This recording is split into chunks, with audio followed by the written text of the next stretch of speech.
musician, and today we're going to do a series on the bass wind instruments part from Native Instruments Woodwind Ensemble Symphony series. This thing is just a complete beast.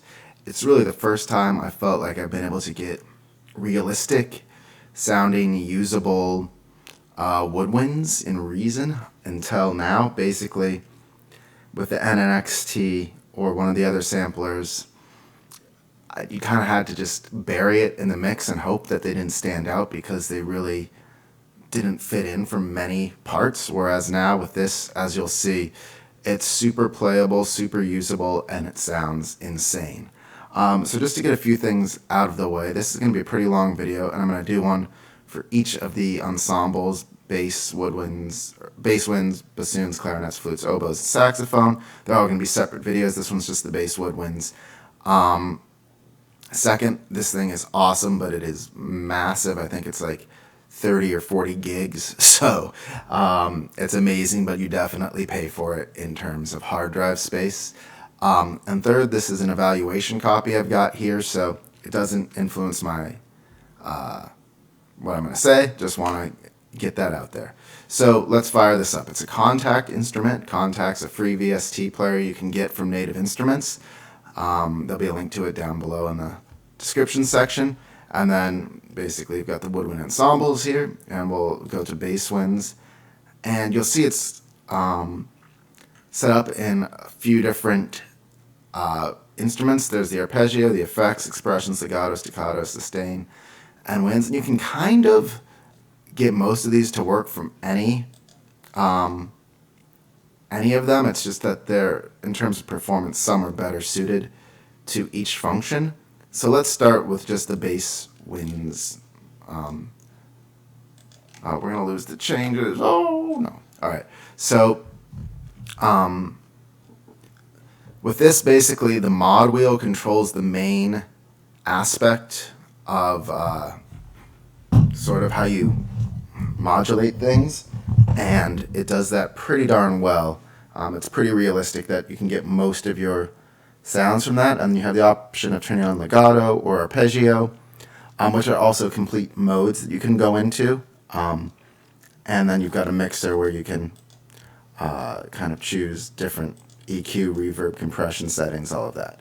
But let's go to the performance side, and then this is the main important thing here, the articulation section, which is basically you can choose what style of sound it plays, which is really where this becomes super useful. And you can assign them to keys.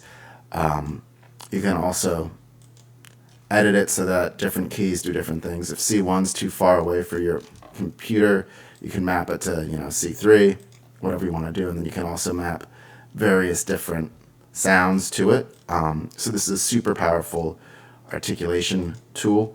Honestly, I'm not nearly good enough of a composer or an arranger or a keyboard player to even really take full, to get the most out of this, but as just an amateur, orchestrator and keyboard player, it's already just super helpful for the productions. So let's skip to the sound.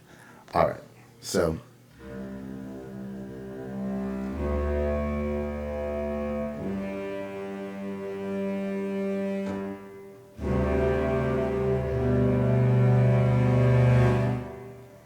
you already just feel how real that sounds. That's with sustain mode on. Now, if we go to growl, you'll hear it sort of does the growly sound.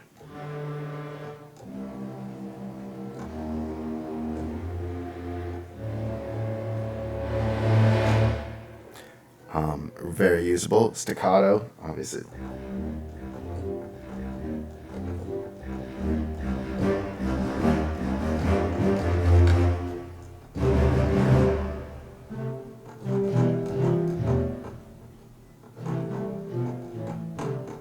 Very short and clear.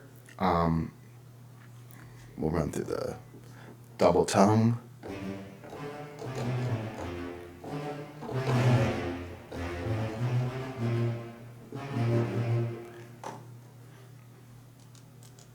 Crescendo. These crescendo parts are really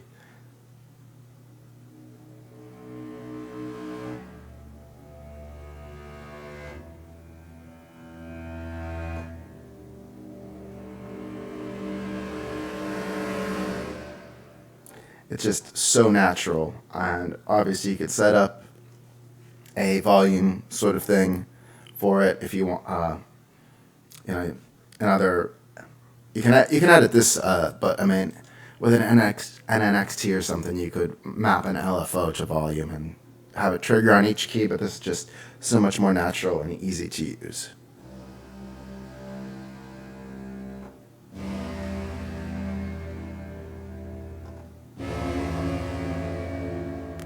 Okay, so that's sort of the main version of it, where you kind of have a little bit of access to every mode. And then we'll dig into each, and then for most of these, there's an arpeggiator over here, which you can dig into. But let's go into arpeggiator mode. And so basically you can control each of the different types of arpeggio with the keys here. So it would be like, this is the major.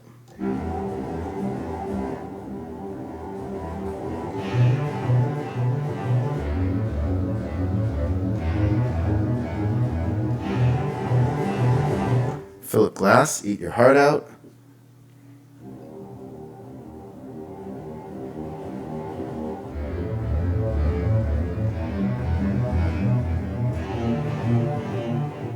So it's just really easy to start getting orchestrating.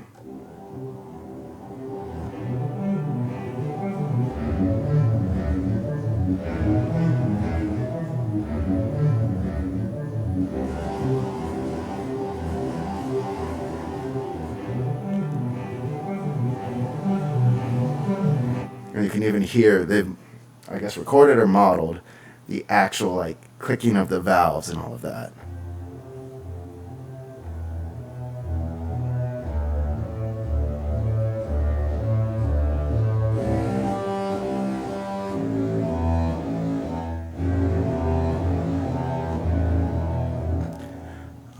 And you can choose the speed at which the arpeggio goes.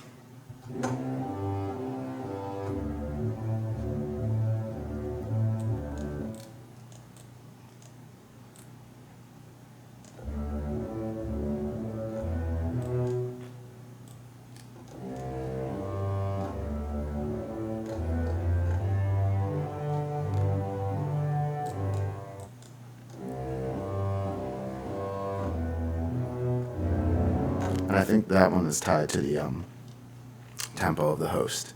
So then you've also got a whole library of effects. Basically, a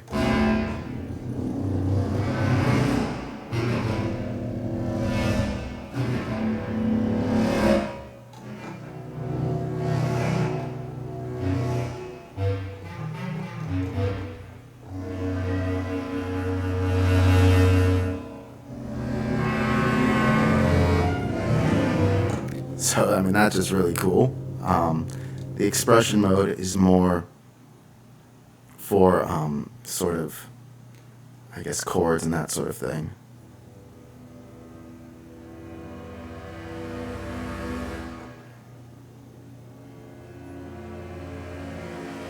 And let's turn the sync on. Sorry, natural is not synced.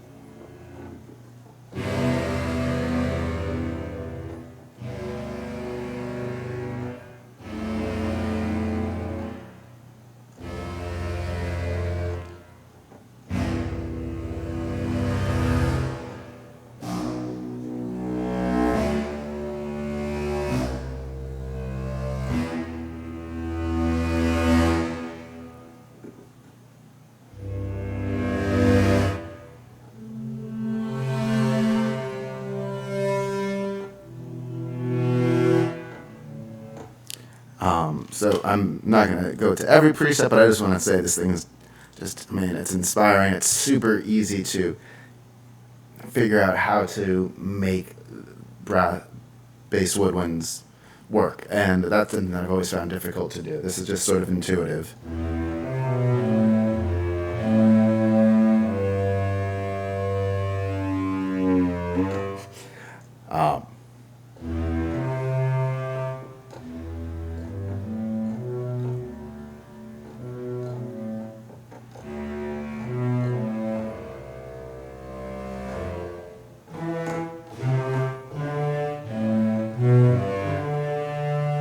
guess I shouldn't really be playing staccato and legato mode, but whatever.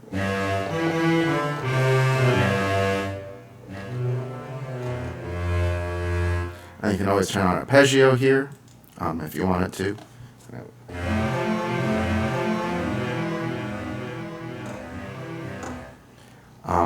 And then you've also got staccato mode, which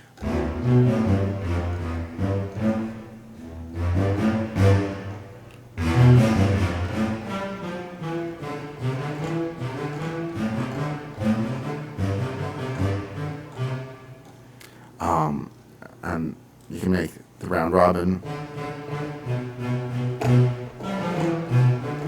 velocity sensitive. Again, you can turn on the arpeggiator. And then finally there's the sustain version, which is for like chords.